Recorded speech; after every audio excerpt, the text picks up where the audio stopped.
پھر اسی طرح ایک دفعہ نبی صلی اللہ علیہ وسلم مسجد نبوی میں تشریف لے گئے تو آپ ممبر کی سیڑھیوں پہ چڑھ رہے تھے. 3 سیڑھیاں تھی. ہر دفعہ آپ نے آمین کہا. دوسری سیڑھی پہ قدم رکھا آمین کہا. تیسری پہ قدم رکھا تو آمین کہا. صحابہ نے پوچھا کہ ہمیں کوئی دعا تو سنائی نہیں دی گئی, آپ نے کس پہ آمین کہا؟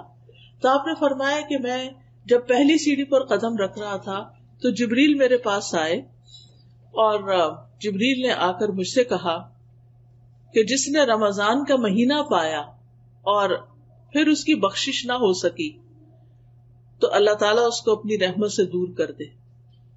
تو میں نے کہا آمین. دعا جبریل مانگ رہے ہیں, آمین محمد صلی اللہ علیہ وسلم کہہ رہے ہیں. پھر فرمایا جس نے اپنے والدین یا دونوں میں سے کسی ایک کو پایا اور آگ میں داخل ہو گیا اس کو بھی اللہ اپنی رحمت سے دور کرے.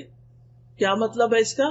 کہ جس نے اپنے والدین کو بڑھاپے میں پایا یا ویسے والدین اس کے پاس آئے اور اس نے ان کی خدمت نہ کی, ان کا خیال نہیں رکھا اور ان کو خوش نہیں کیا, تو پھر کیا ہے؟ اللہ اس کو اپنی رحمت سے دور کر دے. اللہ کے حق کے بعد سب سے پہلا حق والدین کا حق ہوتا ہے, بھلے انہوں نے زندگی میں ہمارے ساتھ کوئی زیادتی کی ہو. کیونکہ کچھ بچوں کو اپنے ماں باپ سے بہت شکایت ہوتی ہے, اور خاص طور پر جب بچے چھوٹے ہوتے ہیں تو اس وقت تو ان کو خواہ کی شکایتیں ہوتی ہیں, اور بعض اوقات وہ سمجھتے ہیں کہ ماں باپ کو تو کچھ پتہ ہی نہیں ہے, ہم زیادہ علامہ فلسفی بن گئے ہیں 4 جماعتیں پڑھ کے, اور ماں باپ تو بس یہ تو دیسی ہیں, پیچھے سے آئے ہیں, ان کو نہیں پتا کہ یہاں کیا ہوتا ہے.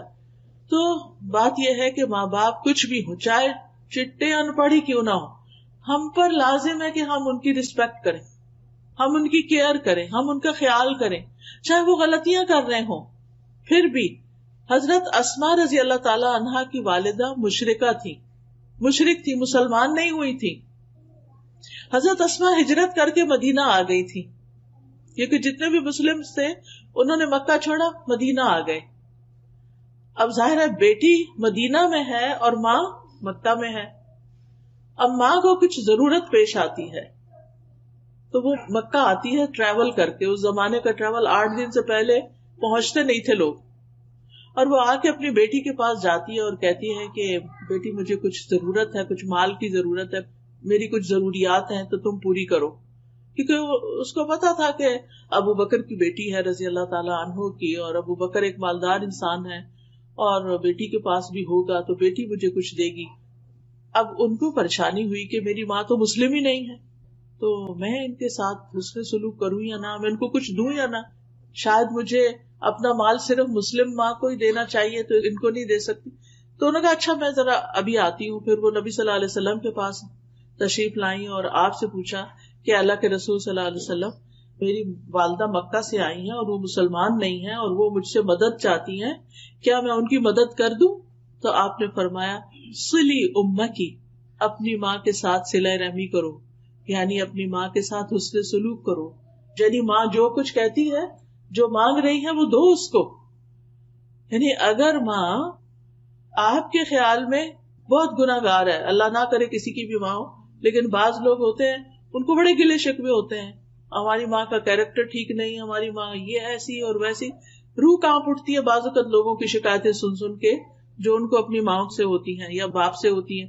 بعض اوقات ماں اور باپ میں نہیں بنتی, آپس میں لڑائی ہو جاتی ہے, طلاق ہو جاتی ہے, کچھ بچے ماں کے بن جاتے ہیں, کچھ باپ کی طرف ہو جاتے ہیں, پھر وہ ان کو ایک دوسرے کو بلیم کرتے رہتے. یاد رکھیے ماں اور باپ کی لڑائی میں کبھی آپ کسی ایک کا فریق نہ بنے, کسی ایک کی پارٹی نہ بنے, آپ دونوں کی رسپیکٹ دیں. ٹھیک ہے ماں کا درجہ 3 گنا زیادہ ہے, لیکن اگر ماں کہتی ہے کہ باپ سے ملو ہی نہیں تو یہ اس کی بات غلط ہے. ٹھیک ہے جب تک آپ ماں کے پاس ہیں آپ کو سننی ہوگی بات, لیکن جب آپ انڈیپینڈنٹ ہو جائیں, الگ ہو جائیں, شادی ہو جائے, اپنے گھر والے ہو جائیں, تو باپ کو ضرور یاد کریں, باپ کے پاس جائے. یہ ضروری نہیں کہ آپ ماں کو آ کے بتائیں ہم ہو کر آئے, ہم نے باپ کو یہ دیا, یہ باپ کے ساتھ ایسا کیا, کیونکہ اس سے اس کا دل خفا ہوگا. لیکن آپ کے اوپر اپنا جو فرض بنتا ہے باپ کی بھی دیکھ بھال کرنے کا, اس کو آپ پورا کریں. چاہے باپ نے آپ کو ڈس اون کر دیا, نکال دیا گھر سے, جو بھی کیا, اس کا وہ ذمہ دار خود ہے, وہ اللہ کو جواب دے گا. اس کے لیے بھی دعا کرے اللہ اس کو بخش دے. لیکن کہنے کا مطلب یہ ہے کہ والدین کی عزت، والدین کے ساتھ حسن سلوک ہمارے دین کا ایک حصہ ہے، اور ہم مسلمانوں کی شناخت ہے کہ وہ اپنے ماں باپ کو یاد رکھتے ہیں. ہم دوسرے قوموں کی طرح نہیں ہے کہ جو سال میں ایک دن مدرس ڈے پہ ماں باپ کو کوئی گفٹ دے دیں اور باقی سال پلٹ کے پوچھے بھی نہ کہ تم کون ہوتے ہو. ہمارا کلچر، ہمارا دین، ہمارے طور طریقے، ہمارا لائف سٹائل مسلمانوں والا ہونا چاہیے، کیونکہ اللہ نے ہمیں گائیڈنس سے نوازا ہے، نور عطا کیا ہے، روشنی عطا کی ہے. ہمیں محمد صلی اللہ علیہ وسلم جیسے پیغمبر دیے ہیں جن کے بارے میں اللہ تعالیٰ اسی سورۃ الاحزاب میں فرماتے ہیں لَقَدْ كَانَ لَكُمْ فِي رَسُولِ اللَّهِ أُسْوَةٌ حَسَنَةٌ، تمہارے لیے اللہ کے رسول صلی اللہ علیہ وسلم کی زندگی میں خوبصورت نمونہ ہے. تو ہمیں تو اس نمونے کو اڈاپٹ کرنا ہے، ہمیں تو آپ کی تعلیمات کو دیکھنا ہے، ہمیں تو آپ کی سنتوں پر چلنا ہے، ہمیں تو آپ کی شفاعت حاصل کرنی ہے، ہمیں تو آپ پر درود بھیجنا ہے، ہمیں تو آپ کی سیرت پڑھنی ہے، ہمیں تو آپ کا ایسا امتی بننا ہے کہ جس پر آپ قیامت کے دن خوش ہو جائیں کہ یہ دیکھیں میرا امتی جس نے میرے بعد میرا کام آگے بڑھایا، لوگوں کو مسلمان کیا. ہمارے پیغمبر نے آ کر کیا کیا تھا دنیا میں؟ سب سے بڑا کام کون سا کیا تھا؟ لوگوں کو اللہ کی طرف بلایا تھا، اسلام کی طرف بلایا تھا، لوگوں کو جہنم سے بچایا تھا. آپ کا ٹائٹل بشیر اور نذیر تھا کہ آپ خوشخبری دینے والے بھی تھے اور ڈرانے والے بھی تھے.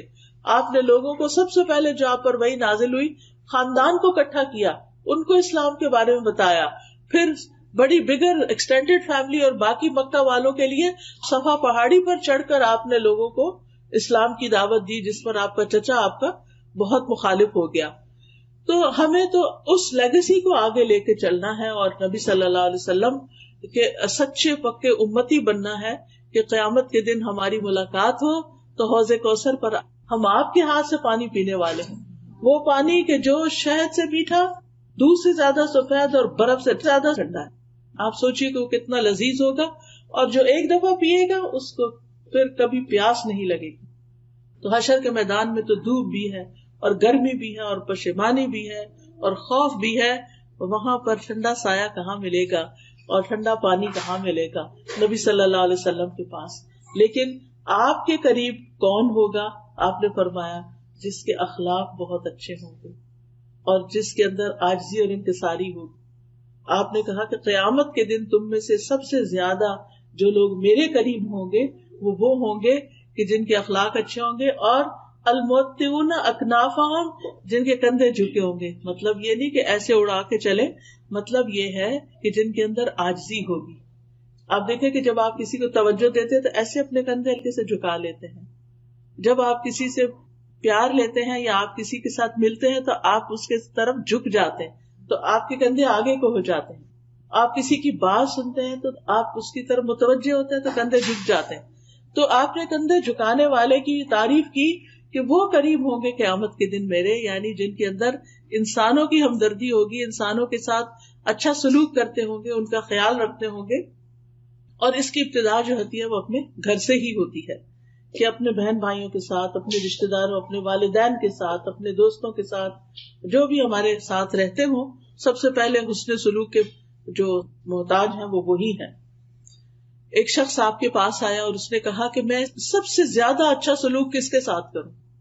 میرے حسن سلوک کا سب سے زیادہ مستحق کون ہے؟ آپ نے فرمایا امو کی، تمہاری ماں. وہ پھر سوال لے کر آیا، اس کے بعد کس سے اچھا سلوک کروں؟ فرمایا تمہاری ماں. اس نے پھر سوال کیا کہ سب سے زیادہ اچھے سلوک کا مستحق کون ہے، یعنی سب سے زیادہ میں نیکی کس کے ساتھ کروں، کس کا خیال سب سے زیادہ رکھوں؟ فرمایا تمہاری ماں. اس نے پھر سوال کیا کہ شاید اب مجھے کچھ اور پتا چلے، تو آپ نے فرمایا تمہارا باپ. تو باپ کی بھی عزت ہے، لیکن باپ کے مقابلے میں ماں کا مقام، عورت کا مقام اللہ کے رسول صلی اللہ علیہ وسلم نے بہت بڑھایا، اور اس انسان کو تعلیم دے کر ہم سب کو بھی سکھا دیا کہ ہمیں کیا کرنا ہے. کیونکہ ماں تکلیف زیادہ اٹھاتی ہے، ماں حمل اٹھاتی ہے، ماں پھر ولادت کی تکلیف اٹھاتی ہے، ماں دودھ پلاتی ہے، راتوں کو جاگتی ہے، تو پھر ہر سٹیپ کے حساب سے اس کا درجہ بھی بلند ہوتا چلا جاتا ہے.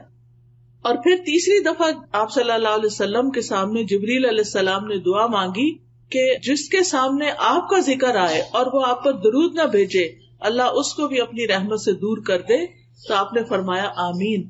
تو اس سے پتہ چلتا ہے کہ ہم میں سے ہر ایک کو خود سے بھی درود پڑھنا چاہیے، لیکن اگر کوئی پڑھ رہا ہو تو اس کے ساتھ ہمیں بھی یاد کرنا چاہیے نبی صلی اللہ علیہ وسلم کو، ہمیں بھی درود پڑھنا چاہیے.